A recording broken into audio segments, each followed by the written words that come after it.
বিশ্বনবী পাগলের মতো একবার হাউজে কাউসারে যাবেন, একবার সিরাতে যাবেন, একবার পুলসিরাতের দিকে, একবার হাউজে কাউসারের দিকে পাগলের মতো দৌড়াতে থাকবেন।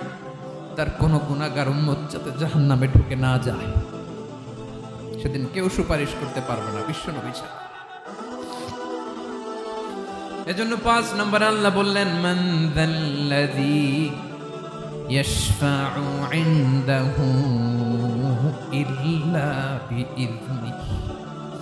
কার সাহস আছে, কার এত বড় বুকের পাটা কিয়ামতের কঠিন দিন আল্লাহর সামনে দাঁড়িয়ে সুপারিশ করবে?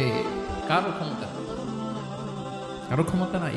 বিশ্বনবী সেদিন সেজদায় পড়ে উম্মতের জন্য কাঁদবেন, সবাই কাঁদবে, নফসি নফসি, আল্লাহ আমারে বাঁচাও, আল্লাহ আমারে বাঁচাও। বিশ্বনবী বলবেন, উম্মতি উম্মতি। বিশ্বনবী আমার জন্য কাঁদবেন, আপনার জন্য কাঁদবেন, আমাদের জন্য সেদিন কেঁদে কেঁদে জাহান্নামের দরজায় দাঁড়িয়ে আমাদেরকে টেনে টেনে জান্নাতে ঢুকাবেন।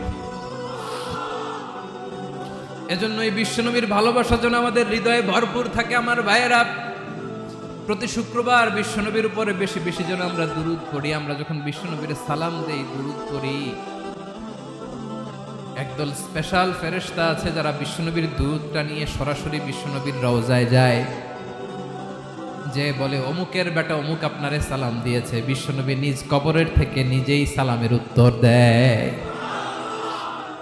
বিশ্বনবীর ভালোবাসা যেন আমাদের হৃদয়ে থাকে, বিশ্বনবীর সুন্নাহ দিয়ে যেন আমাদের জীবনটাকে সাজাই, পারা যাবে ইনশাআল্লাহ।